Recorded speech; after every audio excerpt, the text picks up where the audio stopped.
کیا آپ جانتے ہیں کہ ترکی کی خلافت عثمانیہ ابھی تک کی مانو اتہاس کی سب سے بڑی سلطنت تھی؟ اس سلطنت نے 600 سے 700 سال تک لگاتار حکومت کی۔ خلافت عثمانیہ کی سرحدیں ایشیا سے لے کر یورپ تک اور افریقہ تک پورے بر اعظم پر پھیلی ہوئی تھی۔ خلافت عثمانیہ نے اپنے شروع کے 100 سالوں میں ہی آدھی سے زیادہ دنیا کو فتح کر لیا تھا۔ مصر سے لے کر فلسطین، جارڈن، سیریا اور فرانس کے آدھے سے زیادہ حصہ خلافت عثمانیہ کے قبضے میں تھا۔ 17ویں صدی کی ابتدا تک یہ سلطنت اتنی امیر اور اتنی مضبوط ہو چکی تھی کہ اس کے پاس دنیا کی آدھی سے زیادہ دولت موجود تھی۔ آپ کو جان کر شاید حیرانی ہو کہ فرانس، جرمنی اور جاپان جیسے عظیم ملک بھی خلافت عثمانیہ سے قرضہ لیا کرتے تھے۔ یہ سلطنت اتنی زیادہ بڑی تھی کہ جب 1923 میں اس کو ختم کیا گیا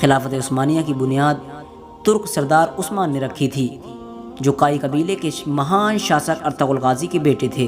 1863 میں خلافت عثمانیہ نے ایک بینک کی استھاپنا کی تھی، جس بینک کا مقصد دیش کے غریب اور کمزور لوگوں کی مدد کرنا تھا۔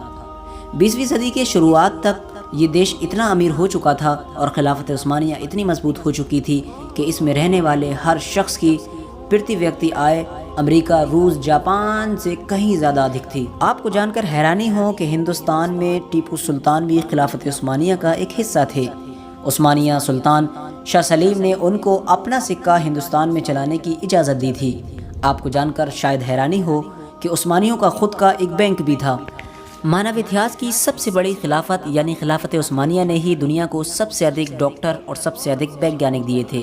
آپ کو جان کر شاید حیرانی ہو کہ اسٹیم پاور اور اسٹیم ٹربائن کی کھوج بھی ترکی کے ہی ایک ویگیانک تقی الدین نے کی تھی۔ دنیا کا پہلا سرجیکل ایٹلس عثمانی ویگیانک شرف الدین نے بنایا تھا، اور شرف الدین نے ہی بچوں میں ہونے والی بیماری ہائیڈروسفلس کا علاج بھی کھوجا تھا۔ اور آپ کو جان کر شاید حیرانی ہوگی کہ اسی ویگیانک شرف الدین نے ہاتھ کی سرجری کرنے کے بعد ہاتھ پر لکڑی کی پٹی باندھنے کی جو پرمپرا شروع کی تھی، آج پوری دنیا اسے لگاتار نبھاتی آ رہی ہے۔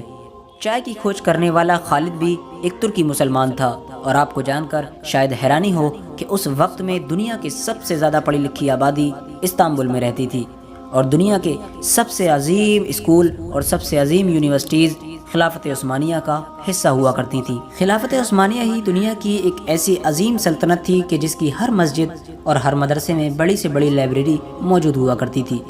ترکی مسلمانوں نے ہی خلافت عثمانیہ کے دور میں ایک الاخیان نام کی جماعت کی استھاپنا کی تھی، جس کا کام غریب اور کمزور مسلمانوں کی آرتھک مدد کرنا تھا۔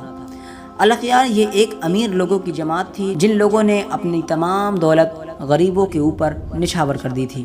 اس وقت خلافت عثمانیہ کی فوج دنیا کی سب سے مضبوط فوج ہوا کرتی تھی۔